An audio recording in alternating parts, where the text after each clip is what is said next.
Thank you so much, everyone, for staying with us on the program. First, our first check for the conversation is about the internal issues within the All Progressives Congress, APC. Elections are over. The party had some huge losses, and it made some inroads and successes in some part of the country. That needs some introspection, isn't it, for anyone who's gone into such an enormous task of prosecuting or executing an election. A leading political party such as the APC will be thinking of the next step, especially because there will be a transition from a Buhari government to a Tinubu-led presidency. There are cases in court. What are the expectations in that party? Don't forget the party also has its internal wranglings in Delta, Rivers, and some part of the country. There seems to be some trouble.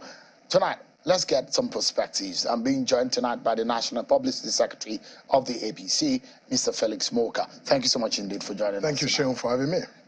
Let's begin with from the bad news to perhaps that's what people say. Oh, where do you want me to begin? That's right. The bad or the good? Oh, the good. But let's begin with the bad one. Yes.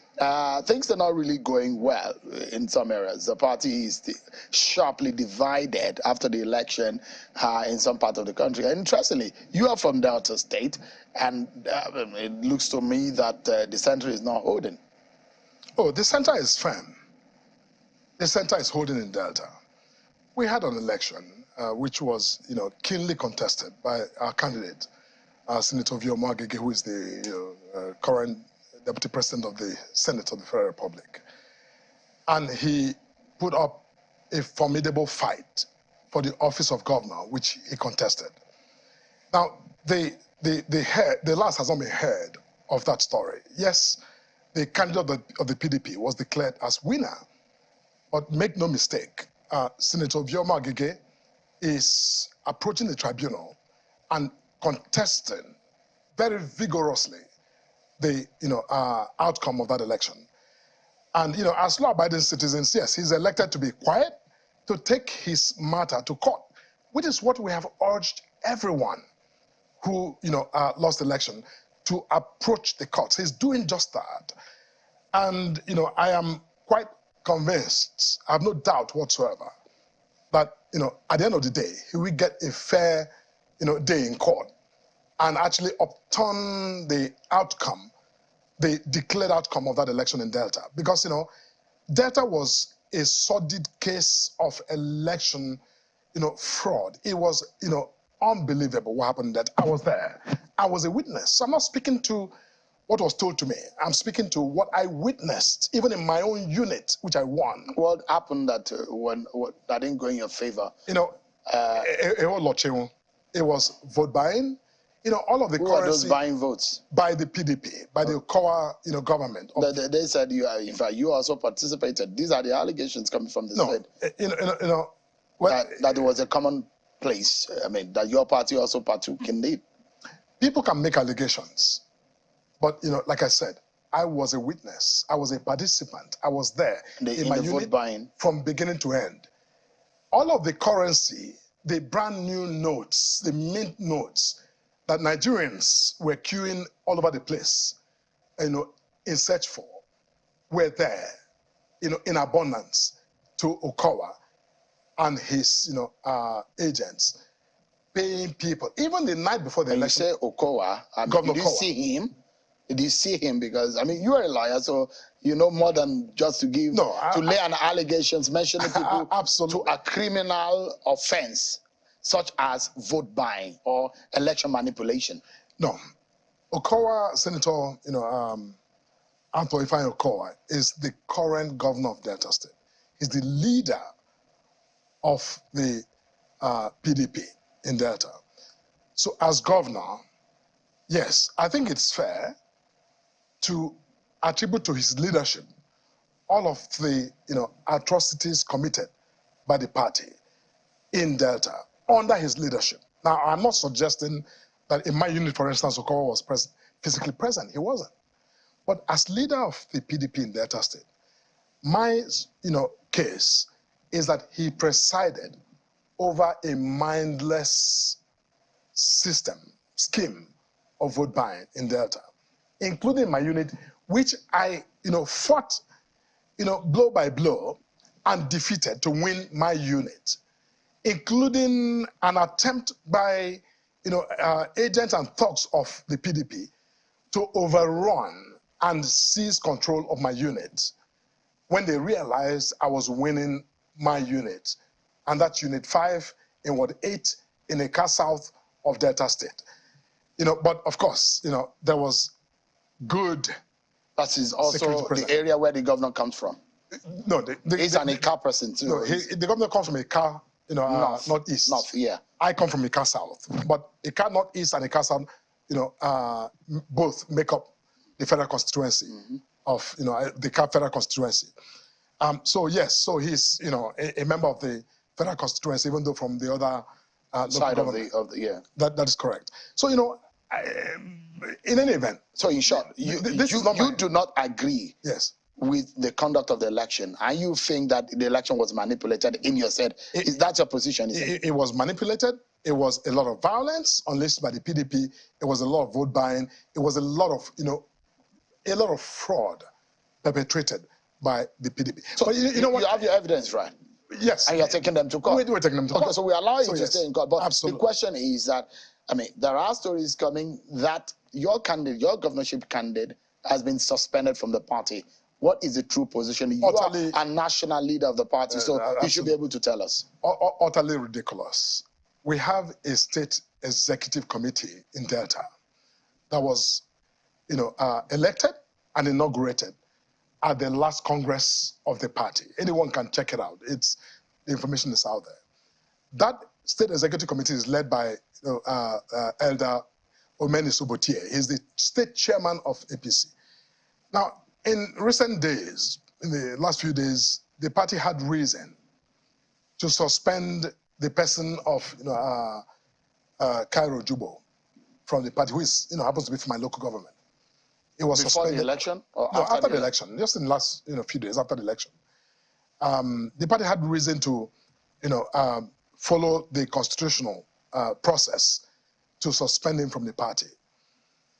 Now, I would just reference that action by the party was based on Cairo's own self-documented case of anti-party activities, during the election. He made a video by himself documenting and celebrating the outcome of the election, which he takes credit for by his own anti-party activities. So the party, through their own system in Delta State, took steps, reviewed his actions, and initially suspended him, and then had the state ESCO expel him from the party.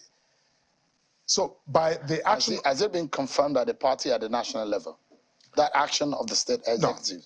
No, not yet, because they have to communicate to the national level. That's correct. I believe that case is making its way to the national level, but I'm speaking to the action so far by the state chapter of the party, expelling Cairo Jubo from the party. That was done. Now this matter will of course be reviewed by the national chapter of the party, and a final decision will be taken, as I believe the party has a duty to do under its constitution. But that's where things are. Again, to come back to your question originally, which is that Omo-Agege was not expelled by the state executive committee of the party. Such a decision was never made. But there was an attempt from his word, isn't it? No, there was no attempt from his word. Now, what has happened is that Cairo Jubo, who was expelled from the party, got together his minions, I call them, quite frankly, with due respect, political urchins, some of his personal aides. For instance, one Isaac Ulebo, who is from Eka South, my local government, that I know very well, is someone who is known in local government, signed documents purporting to act in the capacity as the state chairman of the party, and endorsing the suspension of Senator Omo-Agege, our governorship candidate. Now, listen, that is not the executive committee of the party. Like I said, the committee of the party is led by Elder Omeni-Sobotie. He is the elected and inaugurated and the certified chairman of the party. That is available everywhere. So so Cairo Jubo simply, called up his personal aides to purportedly, announce the suspension of Senator Omo-Agege. That is bogus, absolutely. This looks to me like sort of a local Delta problem, isn't it? And I would like to ask, because someone like Omo-Agege, not only that it is a governorship candidate of your party in Delta State, he's also a national leader of the party. He is the deputy Senate president. On whose table or who has the premise or who has the prerogative of suspending if there is any misdemeanor or any activity that is untoward committed by such a national officer? Who has the powers to suspend him? Now, the issue of suspension is usually done or initiated and reviewed at the ward level. It would be the elected and certified executive committee of his ward that would normally initiate such a constitutional process. That was not the case here. Cairo Jubo merely got together a few of his assistants, even many of them who are not members of the party, to issue this bogus, irrelevant, absolutely illegitimate. Or is the party at the national level looking into this? You see, these things have a process. The ward takes action, informs the LGA, the local government. The local government reviews, certifies, and informs the state. The state reviews, certifies one way or the other, either for or against the proposed disciplinary action, and then refers to national. While I was in meetings today, I was informed that the suspension, the expulsion of Cairo Jubo, for instance, I was served a copy, which I instructed my director at the party to receive on my behalf, expelling Cairo Ojubo from the party. By his own documented anti-party activities, by his own video evidence, absolutely. So, Delta is not the only problem you're having. You're having a problem in Rivers State.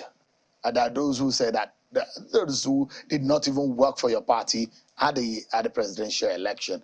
Not only in that, you have issues in Kano. And to mention, there's a long list of where you had problems in a different state. Is your party falling apart? There are those who said, look, after Buhari exits government, your party is going to fall apart. Those who predicted that if you lose election in 2023, there goes APC. How are you handling this situation in the state chapters? No, first, Sheon, we didn't lose election. We won election at the national level. We won the presidential election. Our presidential candidate, Asiwaju Bola Ahmed Tinubu, was declared winner of that election by the only agency, approved by the Constitution to conduct our presidential election. He won that election and was declared winner. So, we are very excited and thankful to Nigerians for electing our candidate as president of the Federal Republic. So, that is settled. Even though, of course, we do respect those who choose to exercise their constitutional right to go to court. We respect that, and we encourage them to actually, go the full hog. But, what you refer to as, crisis and the possibility of implosion, there's no such thing. What we're witnessing in the party is normal. People who contested the election and individual party members who feel aggrieved, by whatever reason, they're human beings. And the Constitution of Nigeria guarantees them the right to, ventilate, to canvass, remedial, procedures, to ventilate their grievances. We respect that. And some of them are doing that. And that is fine. So it's normal. There's nothing unusual about what is going on. And of course, because we won the election, you can imagine that a lot of people want to actually come out and, contest issues, whether at the state level or at the national level. That is normal. You know, the point here is that our candidate and our now president-elect, Asiwaju Bola Ahmed Tinubu, is a consummate politician. He understands and he feels the pulse of the party. He knows exactly what to do. And one of the things that is, that is he's confronted with, one is not just the duty to unite the party, it's the duty to unite the country. But as your party had time to introspect on whatever has happened, you went into an election, albeit with several other issues on. Have you sat down to look at those issues coming out of the elections? Yes, we have sat down. We're still sitting down, and it's an unfinished business. What have you discovered? The whole question of unity of the party and of the country, it's an unfinished business. You don't exhaust it in 1 week, in 1 day, in 1 month, even in 1 year. Because sometimes people are very emotive about what they feel, whether they're coming from an ethnic, religious, or political standpoint. They feel that whole sense of legitimacy.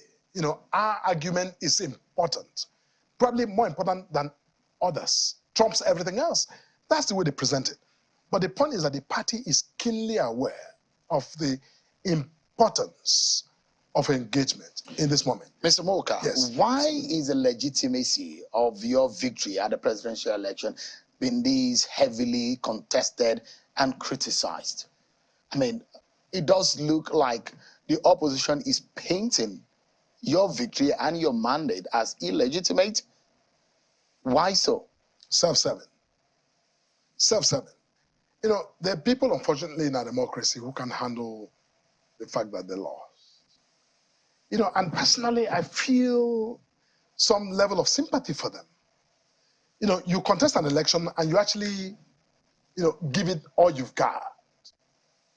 You went into it hoping to win, but you don't win. Somebody else won. The candidate of the APC, Asiwaju Bola Ahmed Tinubu, won the election, was declared by INEC, the Independent National Electoral Commission. So does the agitation put a question mark on the legitimacy? No, it doesn't.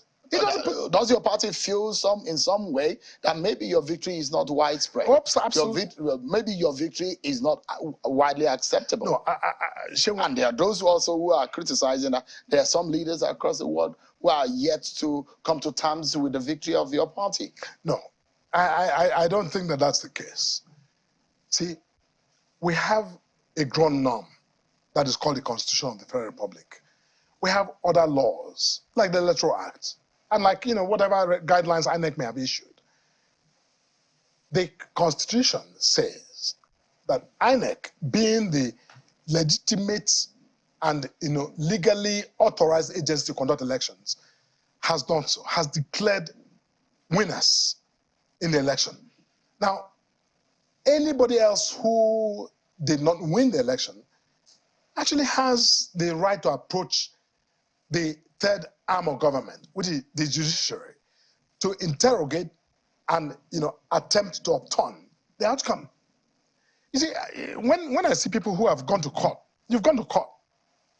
In the case of the PDP, the Labour Party, they have gone to court to contest the verdict of INEC. But the issue of legitimacy is psychological. No, it is an acceptance between what is done and how the people perceive it. No, you see, so if there is a perception of illegitimacy, how does your party deal with it? No. Because do you realize that you need the buy-in of the people that your party wants to govern? Shehu, the issue... And I'm asking this question based on the feelers from what we are seeing, the agitation, the back and forth from the opposition party. No, and that's what I'm asking. I want to know how your party is feeling. No, I agree with you.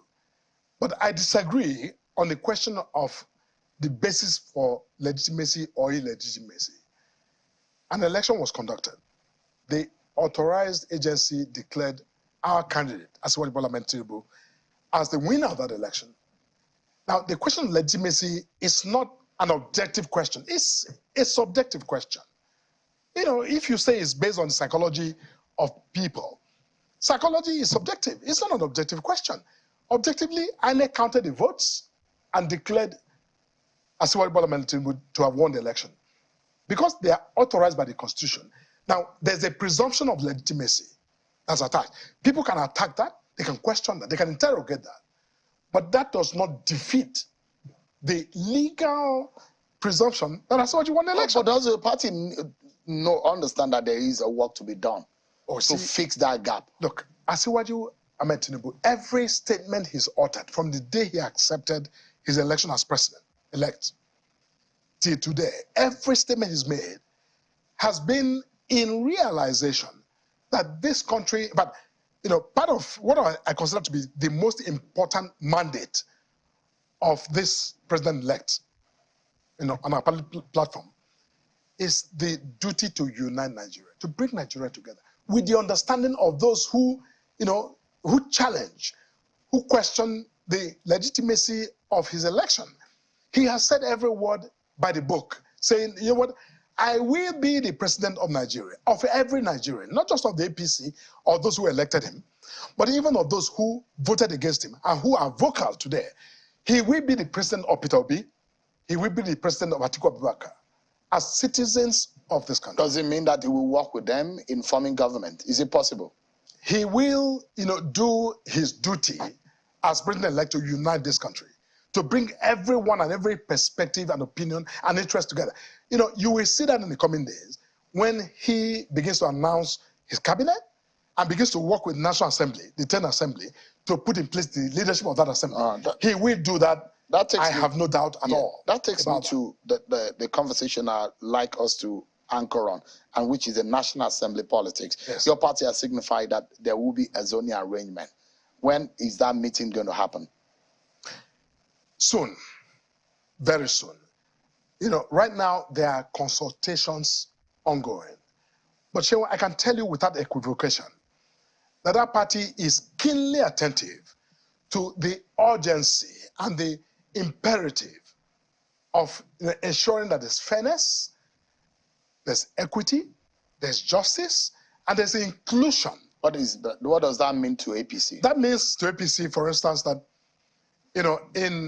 in fashioning the leadership of the 10th Assembly, that the party will take into account in deciding on this question of zoning, issues that bring us together, that emphasize our unity rather than... So let me ask you pointedly.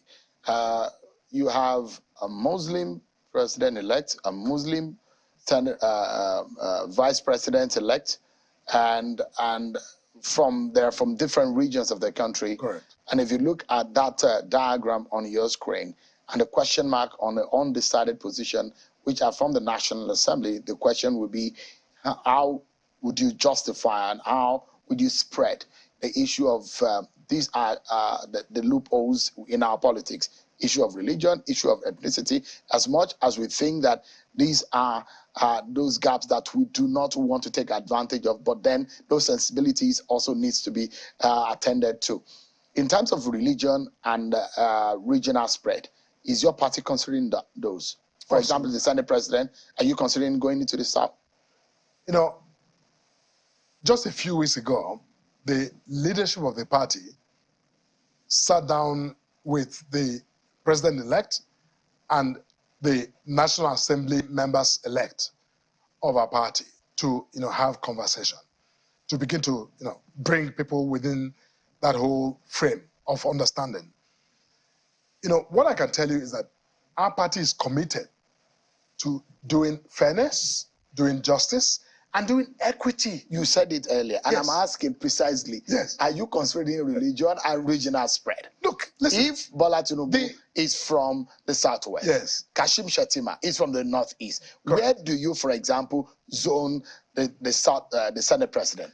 Shewa, could it be Southeast or South-South? You see, sitting here, I am not able to, tell you Southeast or South-South. You're an NWC member. I am an NWC. So it means something that if you guys have made up, except if you say tonight yes. that you have not made up your mind as a party, except you are thinking of relying on the expertise of your president-elect to take the lead, or the president, the sitting president, to take the lead. Who are you relying more? Because the party is supposed to be the one to sit in the center to arbitrate on this matter, isn't it? Okay. that issue, what I can say is that that question is an overriding question that is under intense thought, review, discussion, and will in the coming days or weeks be decided upon by the All Progressive Congress, the APC. Of course, with its leadership, with the president-elect, and with all of the key stakeholders. You know, what's important is not actually what the party does or doesn't do. Yeah. What's important is what the party does, you know, with the understanding to advance the peace of this country. But I can assure you that the party will make decisions that are consistent with expectations of Nigerians for justice, fairness, and equity on this question. We need to close now. Leadership of the 10th Assembly. Before you go, Mr. Morka, will your party be setting up a board of trustees? A board of trustees, in what regard? Do you have one? We have a national working committee. We have a national executive committee. Now, if you are suggesting that the party needs to create, you know, another platform or body, you know, for the party, you know, the truth is out there. What I can say is that the National Executive Committee of the party, the National Working Committee of which I'm a member, is determined to put before Nigerians and to do right by Nigerians. So you don't need equity, a board of trustees? Justice, and fair play. So you don't need a board of trustees I haven't to run said, your party? No, I haven't said that. But I'm saying that we are interested in doing justice, equity, and but that doesn't justice. answer my question. Does your party need a board of trustees? A board of trustees? At what? As an organ of the party. You know what? I think that the party leadership, the president-elect, the new government that is, you know, in progress, will, I think, in consultation with all stakeholders, make the best decision. So you don't have an answer for me, Mr. I don't have an answer, and that is the best decision. That doesn't sound like an answer. Party, you're just being political and being being diplomatic. You know me, I'm not being diplomatic. On this point. No, I am not. On several points tonight. I'm not. You have not been direct. You are not the Felix Morka I used to know. No. Thank you so much, Mr. Morka, for coming tonight. Absolutely, I'm Felix Morka. I will always be Felix Morka. The political Thank you very Felix much. Morka. Absolutely. Thank you so much. I appreciate it. The National Publicity Secretary of the APC, Mr. Felix Morka. Thank you so much. Thank you for having me.